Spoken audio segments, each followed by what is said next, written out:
Welcome to universe classes में आपका स्वागत है। जीवन में एक लक्ष्य बहुत ज़रूरी है और आपके भी जीवन में एक ऐसा लक्ष्य होना चाहिए जो आपको सुबह उठने पर मजबूर करे और आपको रोज़ काम करने की क्षमता हो और क्षमता मिले आपके गोल से मोटिवेशन भी मिले। आइए हम बात कर रहे हैं यूपी टेट के लिए और सुपर टेट के लिए हिंदी की प्रैक्टिस सेट की। आज हमारा लगभग 7वां सेट है। इसमें हम लोग 20 क्वेश्चन कवर करेंगे जो कि इंपॉर्टेंट क्वेश्चन है और आपके आने वाले एग्जाम में यहाँ से क्वेश्चन देखने को डेफिनेटली मिलेंगे। चलिए शुरुआत करते हैं। हिंदी वर्णमाला को कितने प्रकार से विभाजित किया जा सकता है? 2, 3, 4 या फिर 5। तो हिंदी वर्णमाला को 2 प्रकार से विभाजित किया जा सकता है, स्वर और व्यंजन। ऑप्शन नंबर ए, एक है स्वर और दूसरा है क्या? व्यंजन। नेक्स्ट क्वेश्चन, आहा कल बड़ा मजा आएगा किस प्रकार का वाक्य है? संकेतार्थक, प्रश्नार्थक, निषेधार्थक या फिर विस्मयादिबोधक। तो आहा कल बड़ा मजा आएगा, ये कौन सा वाक्य है? ये है विस्मयादिवाचक। जिस वाक्य से विस्मय का भाव आपको प्रकट होता है, जैसे आहा कैसा सुहावना मौसम है, इस तरह का, तो यहाँ पे क्या होता है? विस्मयादिबोधक शब्द होता है। ऑप्शन नंबर डी बिल्कुल राइट आंसर है। ध्वनियों से क्या बनाते हैं? मात्राएं, शब्द, वाक्य या फिर वर्णमाला। तो ध्वनियों से शब्द बनता है या फिर बनाते हैं। ऑप्शन नंबर बी राइट है। संयुक्ताक्षर शब्द होते हैं 2 संयुक्त व्यंजनों के मेल से बने शब्द, 2 अक्षरों के योग से बने शब्द, 2 स्वरों से बने शब्द या फिर इनमें से कोई नहीं।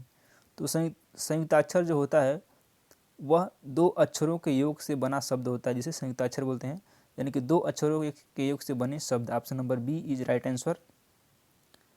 आकाश का विलोम क्या है? नभ, पाताल, व्योम या फिर बादल। तो आकाश का विलोम पाताल होता है। Option number B is correct answer.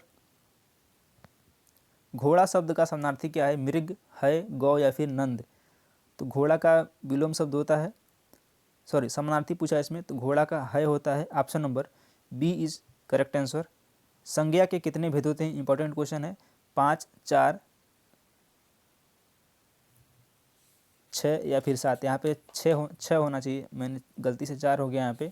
5, 4, 6 या फिर 7 संज्ञा के भेद बताना है।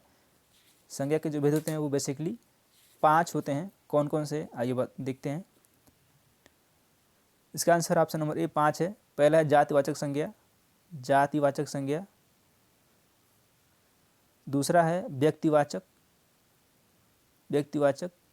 तीसरा है गुणवाचक।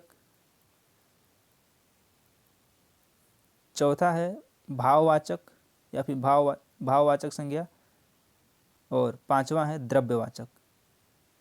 इस तरह से ये 5 संज्ञा के टाइप हैं। Option number A is correct answer. श्रुति अपनी कक्षा की मेधावी छात्रा थी। वह हमेशा प्रथम श्रेणी में उत्तीर्ण होती थी। उसके पिता पुलिस विभाग में अधिकारी थे। इस वाक्य में वह तथा उसके क्या है? संज्ञा है, सर्वनाम है, क्रिया या फिर विशेषण है। तो यह क्या है? सर्वनाम है। ऑप्शन नंबर बी बिल्कुल सही आंसर है। वह धीरे धीरे टहलता, यहाँ चहलता हो गया, टहलता है। इस वाक्य में धीरे धीरे क्या है?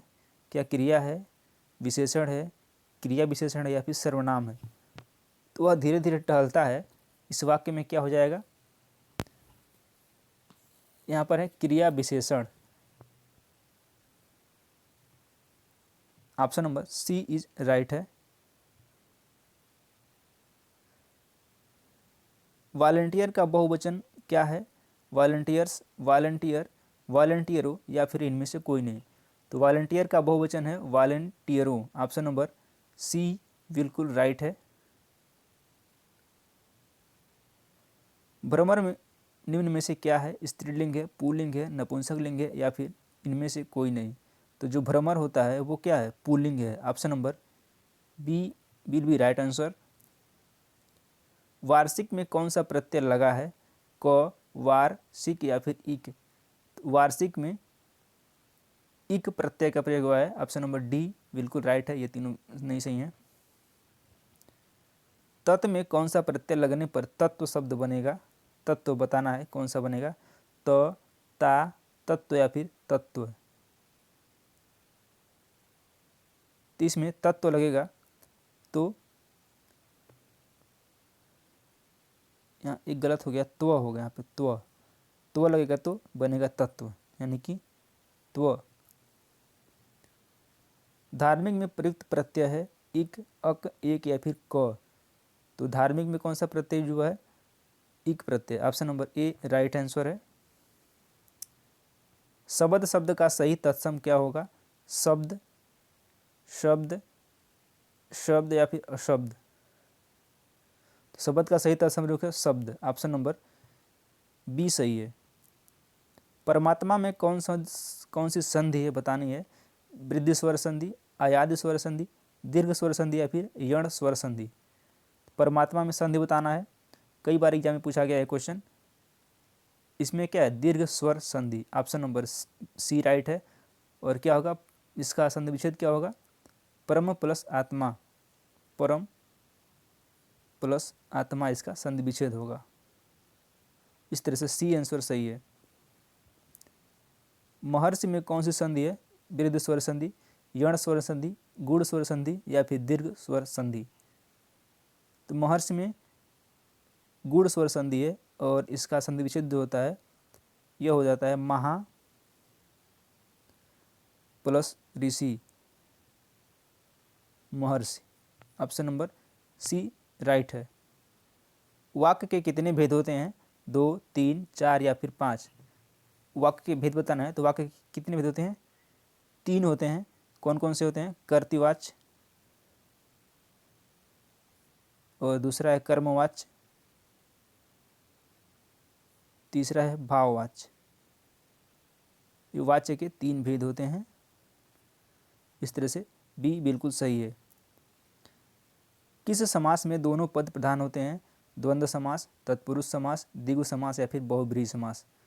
तो आप जानते होंगे कि जो द्वंद्व समास होता है इसमें दोनों पद प्रधान होते हैं और इसमें और या अथवा लगा होता है, जैसे माता और पिता, ऐसे लगा रहेगा माता पिता। तो ये द्वंद्व समास के अंतर्गत आते हैं। क्वेश्चन यहीं तक है, आगे कल डिस्कस करेंगे। तो हम उम्मीद करते हैं कि आपको वीडियो पसंद आएगा। वीडियो पसंद है वीडियो को लाइक कर लें, चैनल को सब्सक्राइब जरूर करें। पूरा वीडियो देखने के लिए आप सभी का बहुत बहुत धन्यवाद। आपका दिन शुभ हो। Thank you.